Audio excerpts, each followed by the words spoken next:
And as we approach the 80th anniversary of the liberation of Auschwitz, BBC News speaks to a survivor from the Nazi concentration camp in Poland. On Monday, the world will mark the 80th anniversary of the liberation of Auschwitz-Birkenau. Opened by the Nazis in occupied Poland in May of 1940, what started out as a concentration and labor camp was transformed into the most notorious extermination camp. More than 1 million people were murdered there. The majority were Jews. The 27th of January also marks Holocaust Memorial Day to remember the 6 million Jews killed during the Second World War. My colleague Lucy Hockings has been speaking to Tova Friedman, an American author and therapist and one of the youngest Auschwitz survivors. Tova survived the German extermination camp at the age of just 6 years old. Originally from Poland, she moved to the US with her parents. Lucy started by asking Tova how she felt about the 80th anniversary of the liberation of Auschwitz on Monday. What I want the world to do is to please remember. Remember us. And I'll let it be a lesson to the world.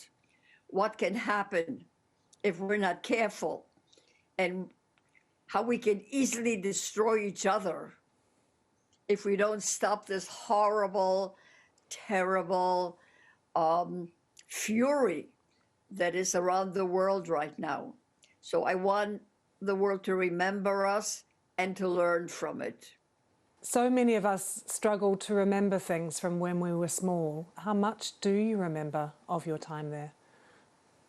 I remember an awful lot because, as I mentioned before, I think that my mother would tell me, yes, she said, that smoke, yes, burning bodies. She never covered up anything. And she said, yes, those dogs, those German shepherds, they are trained to kill, but only if you run. So you're not going to run. You're going to stand very still. She taught me survival skills. That is an incredible gift, Tova, those survival skills that your mother gave you. But there were other things that happened in Auschwitz that meant you survived when others didn't. Can you tell us your story from there? Well, at one time, I was beaten terribly because I couldn't stand still at roll call. These roll calls were 3 hours, 4 hours. I was 5.5. I wasn't even 6. And I was beaten by this Gestapo, a woman, in fact, because she didn't like that I was moving around and not standing still. And I remember my mother's eyes said to me, hold on, don't cry.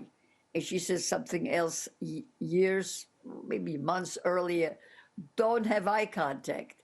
So I remember as this woman was beating me, I did not look at her eyes. I looked at her forehead. I didn't make a sound because my mother had once told me, the more you show that they hurt you, the more pleasure they get. That was the mantra in Auschwitz. Don't show. Don't give them the satisfaction. Suffer in silence. Beatings, hunger, freezing weather, being barefoot. That's a survival skill. Don't let them know who you are. Eye contact is something that people recognize. Don't look into anybody's eyes. That is an incredible survival skill for such a little girl as well to have learnt and been taught by your mother. But what about, I understand that there was a trip for you to the gas extermination chamber and it just happened to be that one day that it malfunctioned. We really don't know what happened because we don't have the exact date, but I remember going there. And I remember, I thought to myself, why are people unhappy? Because I and my whole group, my whole barrack of children were going to the gas chamber together. We were we were in pairs. And when we got there and we were addressed, you know, one of the ways that humanized us is addressed us. People without clothing have much less identity.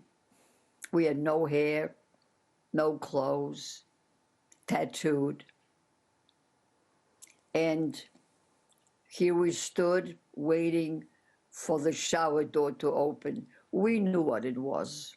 Everybody knew. Except they gave us some kind of a small towel and said, okay, here are your, make sure you find your clothes when you come out. Were we going to come out? I don't know. It's very hard to contemplate your own death. But I remember standing there shivering, very, very hungry. And yet I was waiting for the door to open so we could go in, because I thought, that's life. That's how it is. Tova Friedman, the Auschwitz survivor. Now, we'll be marking the 80th anniversary of the liberation of Auschwitz over the coming days. And on Monday, the 27th of January, on Holocaust Memorial Day, Lucy Hawkins will be presenting from Auschwitz, where survivors and world leaders will come together for a day of commemorations.